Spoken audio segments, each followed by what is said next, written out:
The reason you can't let go isn't love. It isn't loyalty. It is a neurological glitch. You think you are honoring the past, but your brain is simply caught in a survival loop. It doesn't know how to exit. Imagine you are holding a porcelain cup. The tea inside has long turned cold, a dark, bitter pool reflecting nothing but the dim light. Your fingers are cramped, and your knuckles have turned a ghostly shade of white. Logic tells you to open your hand. The table is right there, yet you don't. You can't. Because putting it down feels like watching a part of your own body dissolve into the air. But notice the paradox. The longer you cling to the cup to preserve the memory, the more the pain of holding it consumes the very thing you're trying to save. I know this because I've held that cup much longer than I should have, and I've felt that same throb in my soul, mistaking weight for worth. Tonight, we aren't just talking about moving on. We are outsmarting the biological error that makes rest feel like a threat. Welcome to Simply Psyche.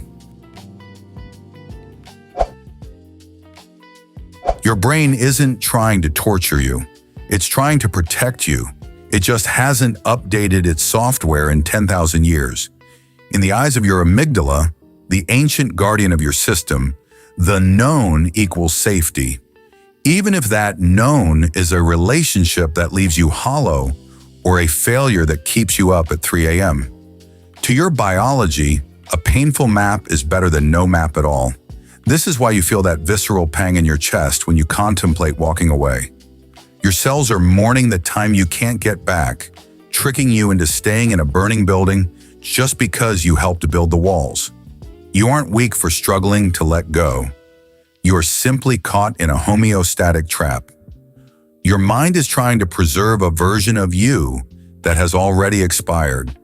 But your brain is more than just an organ. It is the most complex operating system ever written. And like any system, it can get bogged down by legacy code that was never meant to run forever. Every unresolved argument, every what if, and every person you refuse to forgive is a ghost process running in the background of your consciousness. You might think you've moved on because you aren't looking at the screen, but these applications are silently draining your primary battery. This is the Zeigarnik Effect in its most destructive form. Our brain's tendency to obsess over unfinished tasks, keeping them active in our working memory forever. When you hold on to a resentment, you are forcing your CPU to run a high-energy program 24/7. This is why you feel exhausted even after 8 hours of sleep. Your system is overheated by the ghosts of yesterday. Stoic philosophy offers a radical solution. Marcus Aurelius noted that things do not touch the soul. They stand outside of it, quiet and indifferent.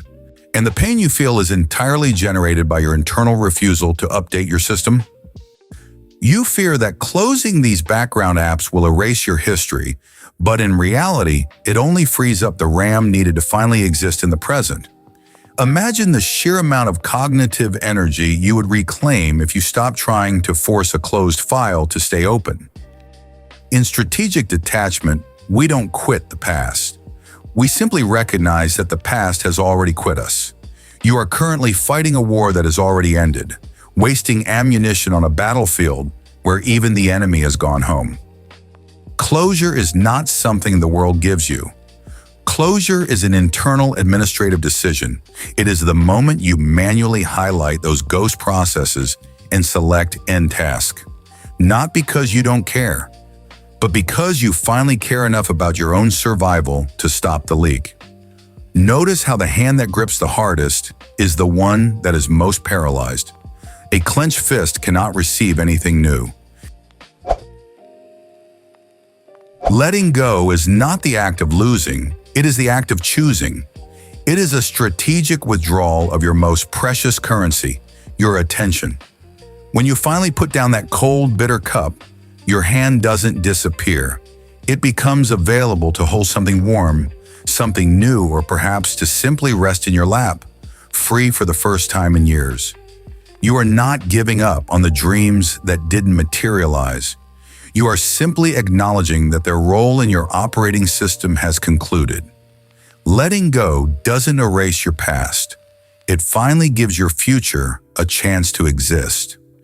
As you prepare to sleep tonight, ask yourself, which ghost process has been draining your battery today? What would your life look like if you redirected that energy back to your own growth? If this perspective brought a moment of stillness to your noisy mind, type space in the comments if you're ready to close one ghost process tonight. Let it be a signal to your subconscious that you are clearing the cache. Thank you for sitting in the silence with me. Stay curious, stay simply Psyche.